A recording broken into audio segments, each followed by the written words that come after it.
Everyone, this is Mikedot, and welcome back to the podcast. I'm here with my bro Afromania. How you doing? Good. Yep.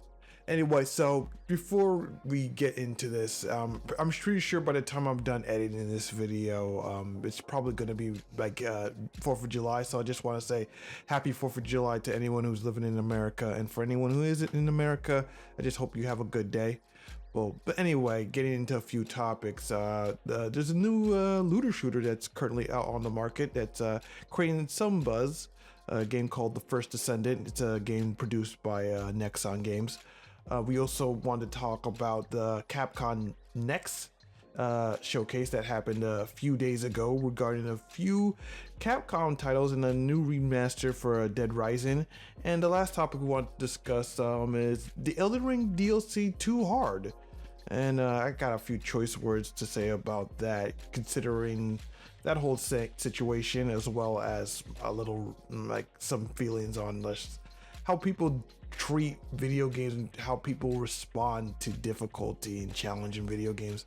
So anyway, like while it's still fresh in our minds, both Afro and Afromania have been playing the First Descendant, and I think it's a pretty decent looter shooter style game. It's like a mix between Warframe with the hero collecting and Destiny with Borderlands when it comes to collecting different weapons and whatnot, and like tweaking them out with different attributes. You're always grabbing new weapons, new gear, and just like making your character get stronger so you can fight bigger bosses and whatnot.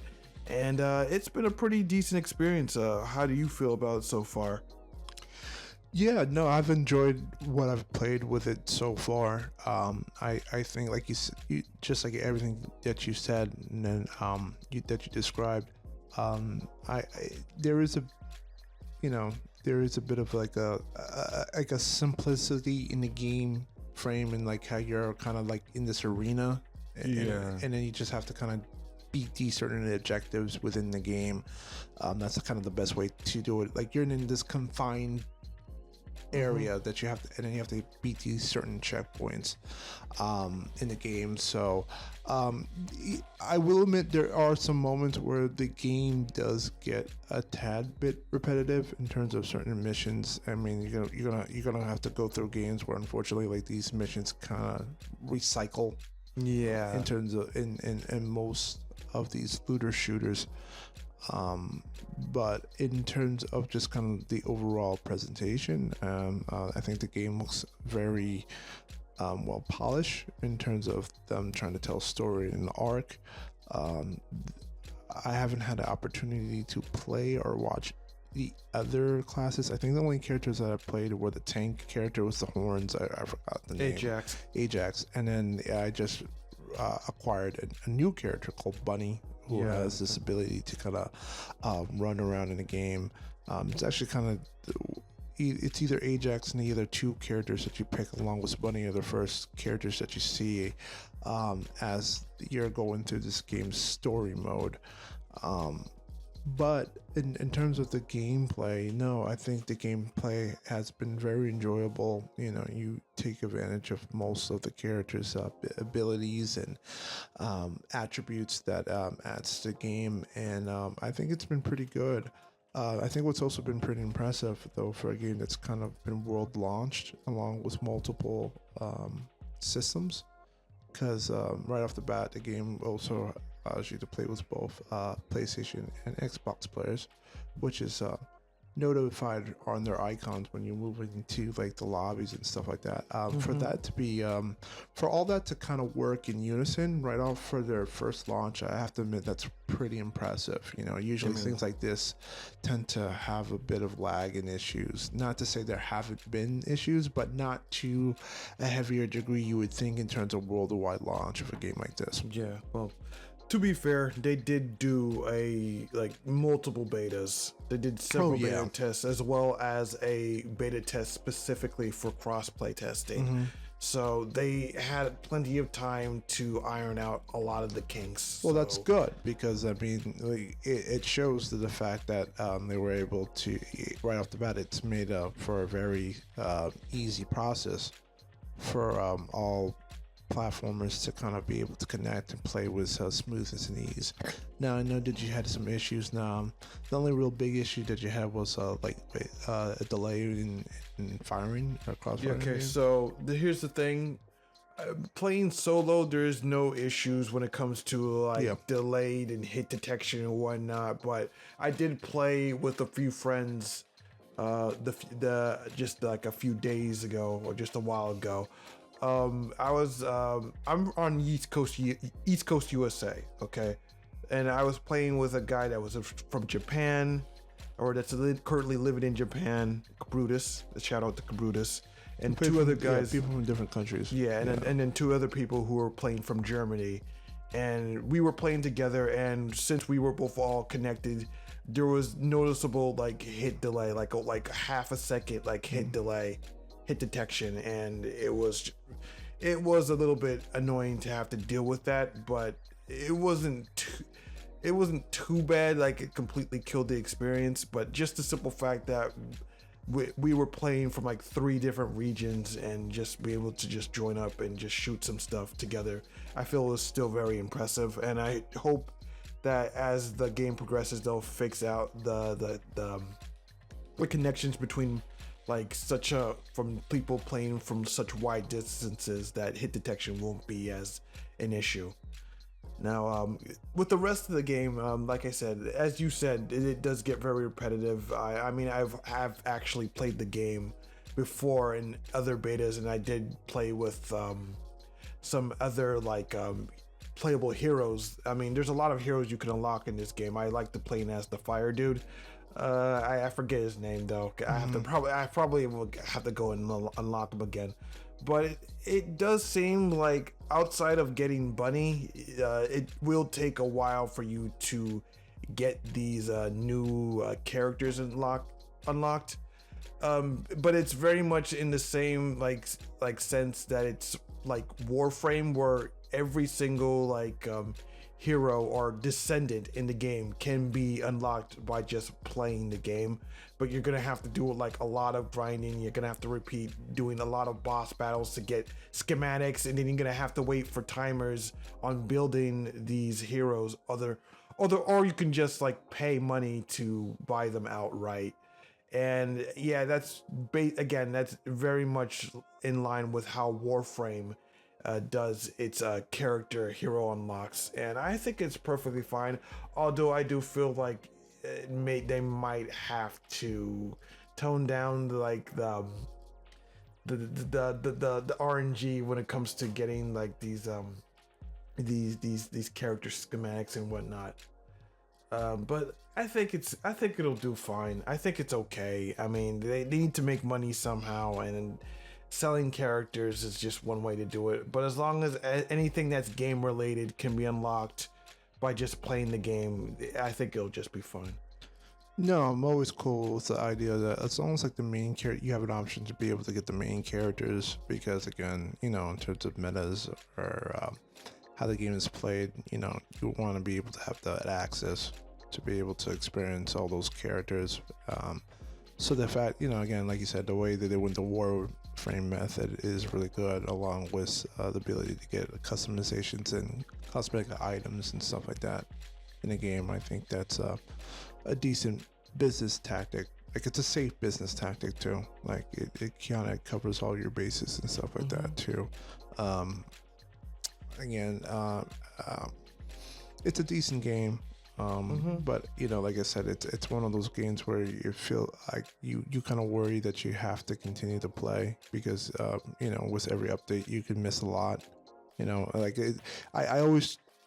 I like the games are okay though, but I tend to not play them because they can get a little overwhelming with so many things that are happening between story mode and the grinding and these raid dungeons and bosses like that. There's a lot of those games. So again, if you're into like you said, if you're into those Destiny 2 looter shooter type of games where the whole point of the game is the repetition of and the idea of just getting better weapons and stuff like that, better loadouts and perks. I mean, this is the type of game for you if you're in for that type of repetitive stuff, because you're going to, like you said, you're going to be expected to kind of go through these dungeons, these level playthroughs multiple times to be able to get exactly what you want in terms of the guns at the end, or like you said, to be able to get the characters without having to drop like $20 on them, which again, that being said, how much are the characters off the hand? What, $20? I believe so. Around that? For like, yeah, around that area. And that's more or less how much characters would cost in Warframe if you were to pay for those. But yeah, I mean, as what I was gonna say, what I had a thought and now I just lost it. Oh, God damn it. Yeah. But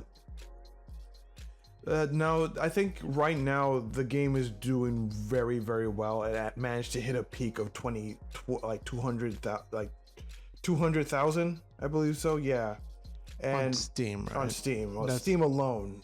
But yeah, which is very impressive, and that's not obviously not counting the PlayStation. And is it on Xbox? Yes, as well. Yeah, it's on Xbox as well. Cool.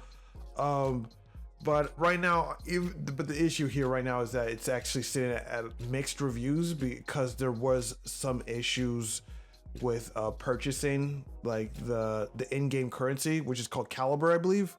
Yeah, people are having issues buying currency and getting nothing from it. So I do hope that gets fixed. Gets fixed immediately. That's why the reviews are mixed. And then there's also technical issues here and there. People have been reporting crashes. Some people have not been able to log into the game. And then I even watched a streamer like spend an hour trying to just log in and having like crashing and just like issues that way. How about you? In terms of the gameplay, has it been smooth throughout your end? Yeah, it's been very smooth. Again, I did play it before and it had no issues with it back then. And I have no issues with it now. And yeah, I think it's a solid game. But right now, as you mentioned, it is very like basic in its like mission structure. Yeah, but the gunplay does feel like satisfying for the most part, except for like certain like impact weapons like shotguns that could do with a lot more impact, some oomph to them. I really would appreciate that. And I think as it stands, I would say that if you do enjoy games like Warframe or Destiny, I think it would be good for you to jump into this, because as much as I enjoyed games like Warframe, this First Descendant is easily more like digestible, because like Warframe is just like a game that's just has years of content. Because if you think that like this game in its current form is overwhelming, then you need to see what Warframe has become, man. Because like that game it's basically like an entire like MMO at this point, considering the game has like space battles, it has its own like several different open world maps that you can explore. It freaking has like snowboarding now, and you can actually like do tricks like in like an extreme sports game. It has like different like weapon systems. It has like this like I guess like minion system, I believe now. It's just like every time, and it has like so many story missions where your main character, like if you've played it long enough, do you remember the Second Dream event that happened in Warframe? I mean, I guess big spoilers, but your Warframe is controlled by like a child that's sitting in your arbiter. No, I remember that. I did play that stream, but like going back in terms of the Descendants, in terms of the gameplay, I just think I did have a little bit of there was some hiccups in terms of the graphics on my end, but not to the like almost to the point where I thought the game would have kicked me out though. But other than that, that could just be due to my hardware issues though. Like you said, that was kind of also cheated in. So I don't know, maybe hopefully there's going to be a patch that might come out for some of the other people that have been struggling, because I know other people's rigs are a little bit more better than mine on that. But like you said, in terms of just kind of cleaning up and wrapping up this topic, Yeah, I think the game, I think the game is really decent. Like if you need your Destiny-ish fix, it's not a bad game. It's totally not a bad game. All right. Well, anyway, moving on to the next topic. The Capcom Next Fest happened a few days ago. Well, personally speaking, I wasn't really looking forward to this because it was they're only going to discuss a few games. Those games being the Dead Rising Deluxe Remaster, the Nitsugami game, which is that hack and slash like town building, tower defense game, which looks pretty neat. I would say the demo got released, so anyone who is interested can try that out. And then they also decided to talk about the Resident Evil 7 ports for iOS. Was it? Yeah, it's going to iOS. Yeah, I mean, that's cool.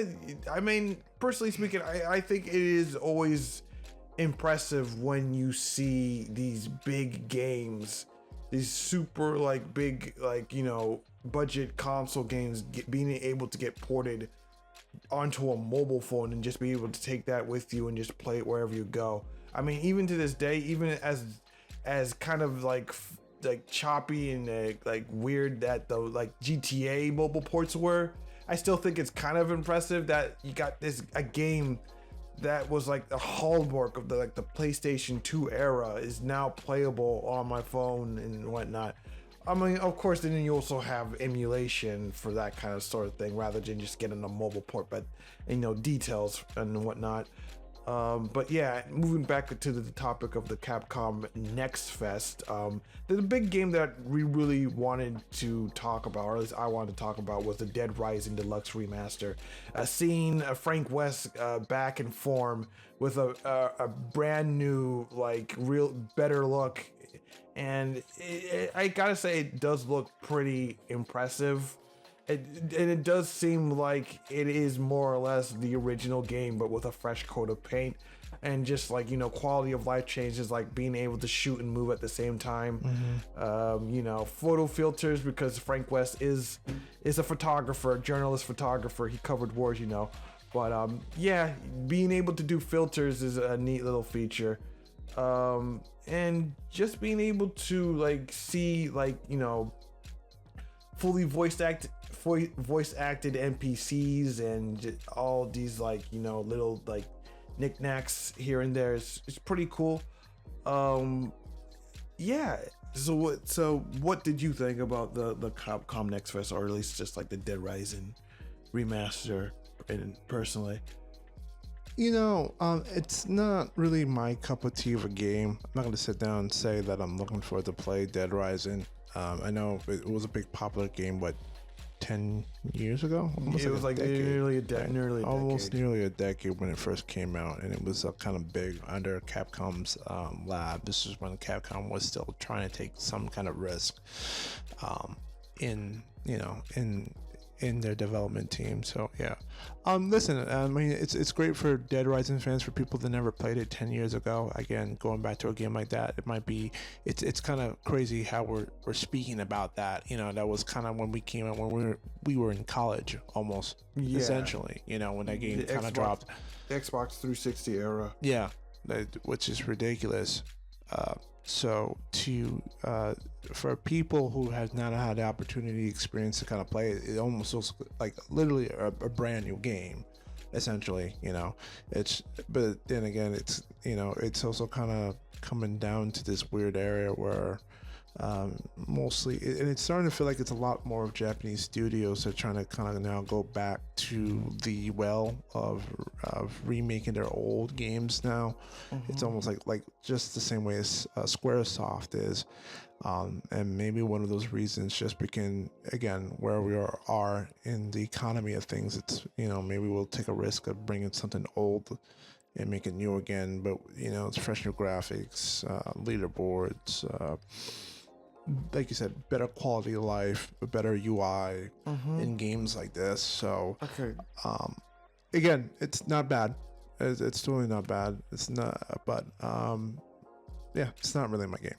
But here's the question: I mean, remaking old stuff can be nice and all, but you think they would spend time remaking the things that weren't so successful and just make those games better? Like, you know what I would like to see a remake of is Devil May Cry 2. Like, just completely remake that and just like unscrew Dante's personality, make the gameplay actually good, and why not just like go for something like that rather than because the game wasn't popular to begin with, so it makes no sense of remaking a game that was not popular. Yeah, but it was not popular because it wasn't good. So this is an opportunity for them to make it good, because the Devil May Cry brand is still very good. It's just that particular I agree. game. Like they have an opportunity to kind of like fix that mess that was DMC2, but again, like it.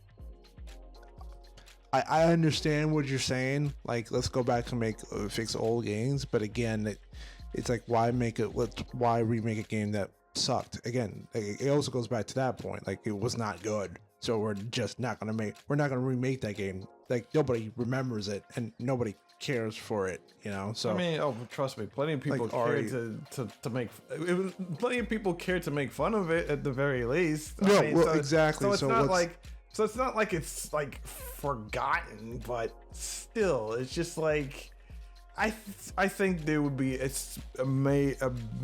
big golden opportunity to right the wrongs of the past, because they're always trying. Because people are always trying to say we need to like, you know, correct the errors of the past. So why not correct this error? I'm just saying, it's just like, I think in this day and age, like, fixing what didn't work would be better than just going back to the well of games that obviously were popular. But I don't know. I just think it would be more beneficial to the gaming overall, because as fun as nice as Dead Rising Deluxe Remaster is, it technically doesn't need a remaster. It technically doesn't need it, because you can still pop the old game into your system.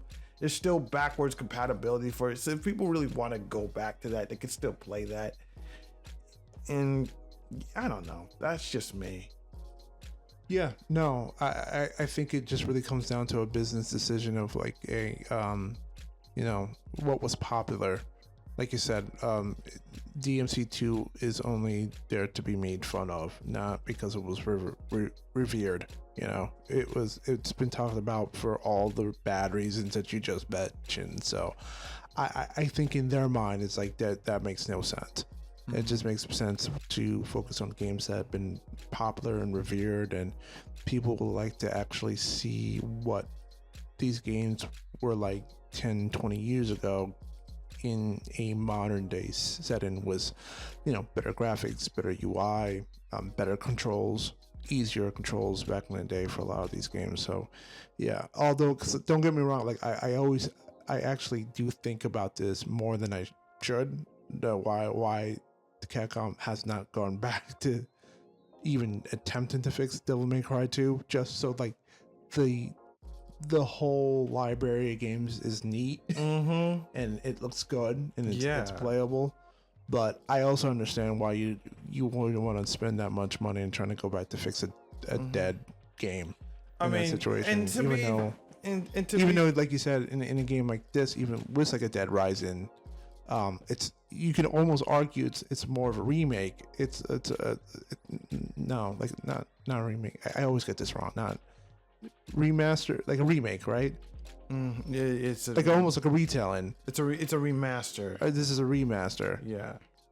Okay, it's a remaster where, well, you can almost say like Resident Evil 2 is almost like a remake, like from the ground up. Oh yeah, that's like a total remake. That's a remake, yeah. And both RE3. So like, you know, I feel like, again, there's that opportunity for Devil May Cry 2 to become an entire remake to fit the whole broad. But again, like, I guess business wise, it just doesn't make any sense. If it's a game that's bad, just leave it there alone. I mean, I don't even think they think it's that would be that bad of a decision, because you also have to remember that Devil May Cry 2 was re-released on the Nintendo Switch.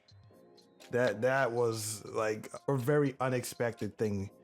Considering how much, as bad as it is, yeah, as bad as it is, they ported it to the Nintendo Switch. It was a part of a Nintendo Direct sizzle reel where it's just like, oh yeah, we're just putting this game by its own, not in a massive collection, just this game on the Switch by itself. that makes no sense. It doesn't, but they did it. They absolutely did it. But still, like, please just.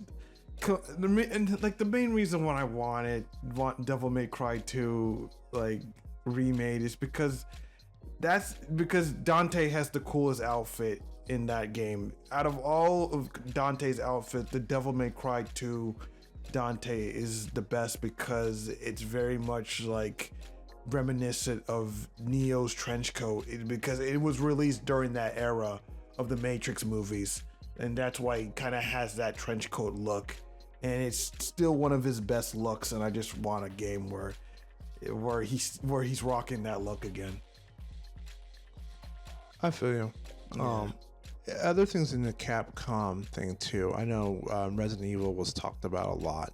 Again, the iOS and be able to be put on the phone. I think it's very impressive to now know where the technology is heading was mobile gaming, and you know the fact that these phones are almost rivaling supercomputers to a sense that you're able to kind of pull out that fidelity. And only phones are only going to get better at doing that. Yeah, exactly. It's just in a situation like that. It's exactly why I don't knock like mobile gaming in the slightest anymore, because again, like, it's just very impressive to just pick up my phone and play the exact same game that I'm playing on my PC. Because right now I am playing a game called Wuthering Waves. It's basically an action RPG very similar to Genshin Impact, but the combat is so good. Like, I am so impressed by how good the combat is in that game. It's like very reminiscent of action games like Devil May Cry, because it's just like it gives you so many combat options. And it's actually very challenging, especially when you're doing like content like the holograms or the Tower Adversity. It's just, I am so impressed by this game. And again, it's a game that I could play on my phone. It's the exact same experience, and it's so impressive. And then by the time this video comes out, there's going to be another game I'm going to be playing called Zenless Zone Zero, made by Hoyoverse. Again, by the people that made Genshin Impact. And it's just a very like stylized action RPG, and it just looks very impressive and just looks very fun. I mean, I have said in the past that I was not impressed by the combat of Zenless Zone Zero, but I am gonna give it another shot when it comes out, just hoping that they made some improvements to make the combat more engaging and more compelling than what was offered in Closed Beta 2 and Closed Beta 3. But still, it's just impressive from a visual standpoint that the game, again, a console quality game right on your mobile phone. It just, again, like, mobile game is just nothing to scoff at. I mean, okay, there is some things about mobile gaming you can scoff at, by especially considering that a lot of mobile games are gacha games, which is games that really try to trick you into spending money on like pulling for characters and whatnot. And I understand if people don't like games of that nature, but if you can get past that kind of stuff, if you can resist the temptation to put your credit card into these games, you can still find a fun like experience and to just enjoy with these kinds of games, man. And I really do hope that one day someone will make a game that's not a gacha game. You can put it on mobile, you can just play it, enjoy it, and just something to make like the mobile gaming market, something for people to take the mobile gaming market a lot more seriously. Because I just wish somebody would just make a game that you can just play and enjoy and not have to worry about predatory like microtransactions and whatnot. But maybe it'll take a long time before that happens, because the mobile game market is just rife with like exploitation and very little like regulations when compared to console and PC gaming. So it's gonna take a while for that to ever happen. Other than that, moving back from the games on that, also, I think another big announcement that was also kind of mentioned during the Resident Evil talk was that the fact that Resident Evil, I believe, a new Resident Evil game is now in the works, which is Resident Evil 9, right? Because like Village was the last one. Yeah, It was titled The Village. yeah. It could either be Resident Evil 9 or maybe Resident Evil 5 remake, but I feel like Well, I think those usually will be. They've now been announcing these games simultaneously. Like you're going to get a brand new Resident Evil game, and then right off the bat, you're also going to get another remake, if that's the strategy. Because it seems like that's been the strategy now for the last couple of years. Like 1 year will be a brand new Resident Evil game, and then you'll get the remake coming like the year before. So it seems like that may be the strategy continue forward. So you might get both of them heading forward to it. Also, there was also talk about maybe even I know that Resident Evil 0 was in talks about also being remade as well, along with Code Veronica. I know those were the two that's been on the table.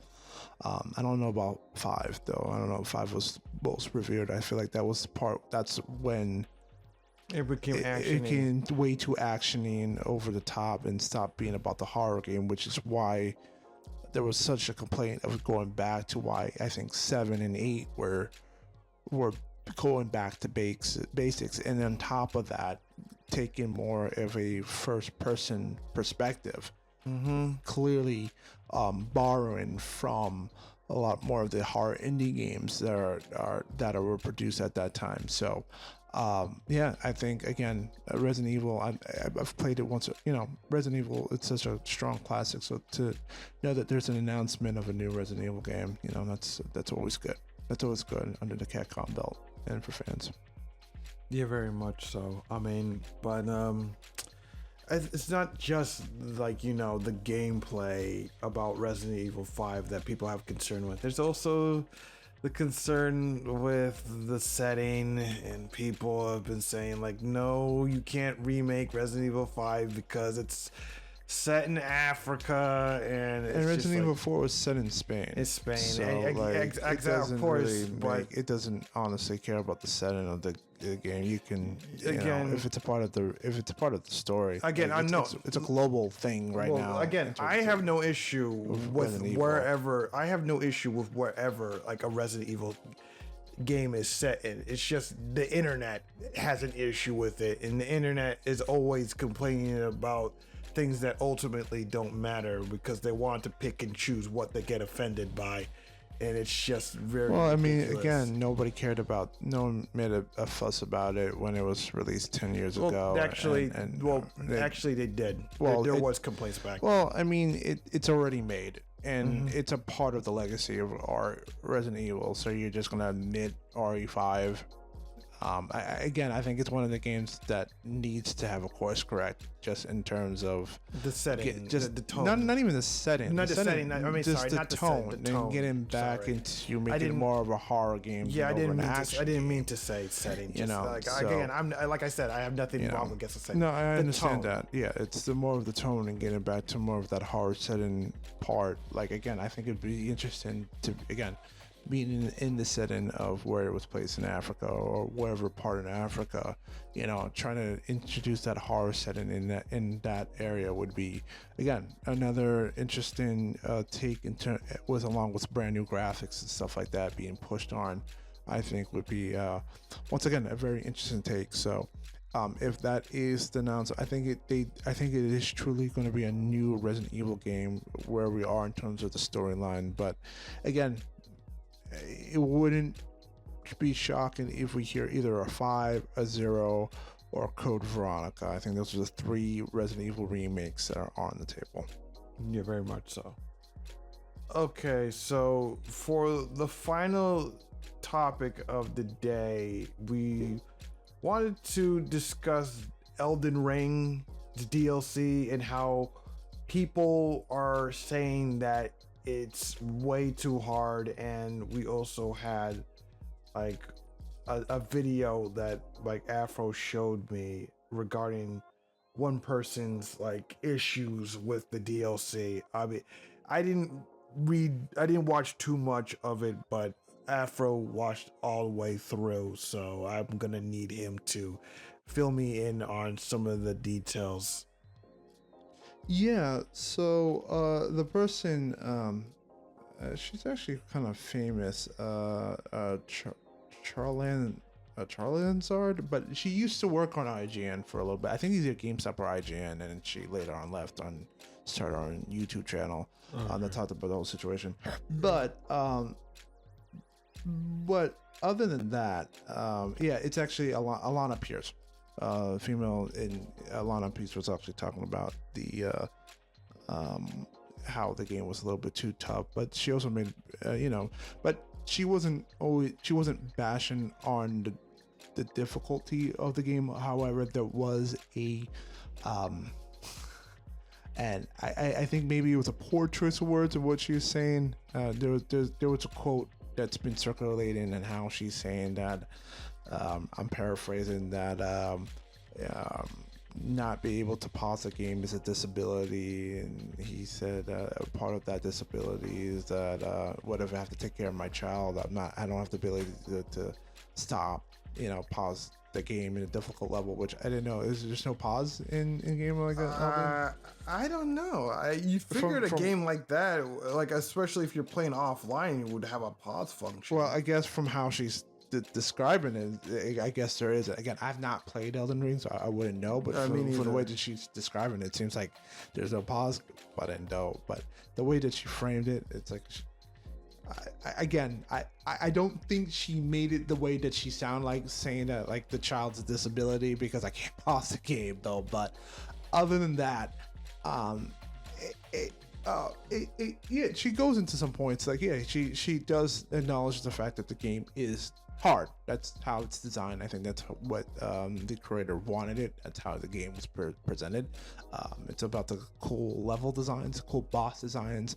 The whole point of these games are normally when you play, it's always about trial and repeat and trial and error, and then you go in, you take more knowledge of the boss battles in those games as such, and then you keep going at it until the point that you win. And there'll be moments where you'll get lucky, like you'll have beginner's luck where you'll beat a couple of these bosses and move on. But the point of those games is that every time you play, you take an L, you get better, you get knowledge, and then you bring that more of that knowledge in, and hopefully you get better, or you prepare better, or you show that amount of patience until you beat these games, and you eventually move on. Like, I think the joy about these games is the challenge and to be able to overcome them and stuff like that. So yeah, I mean, but again, what's your take? But there is a bit of an argument that like these games may be a little too hard to the point that maybe some people can't enjoy them the way that that people would like to. I mean, this topic, in these games.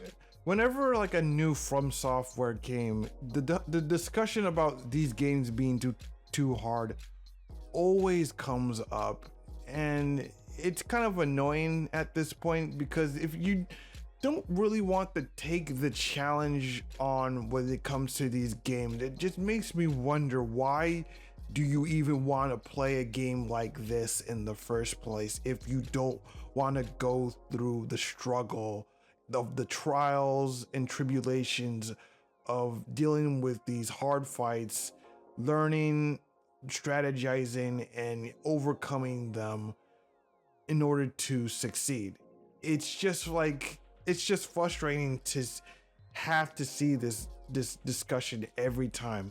Armored Core 6, people were also complaining about being too hard. Sekiro, people were also complaining about it being too hard and it needs an easy mode. Dark Souls 3, people were always also complaining that the game was too hard. It happens every single time. Again, what's the point of you playing these games? They're supposed to be difficult.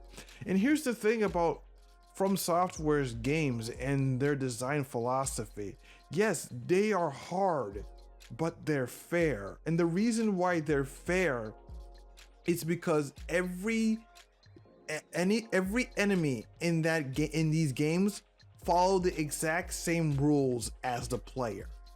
Basically, the enemies have to telegraph their attacks just like you do. They have to get into range just like you do. They have to, like, you know, manage stamina just like you do. Well, except bosses obviously have a little bit of leeway in what they can do, but they can also be exploited. They can also be taken down with a special build that's just specifically that they can't counter. And it's just like, you can just figure out a way to just fight through it, just learn their strategies, learn their patterns, learn some kind of like exploit on how to fight the boss, and you can just take them down.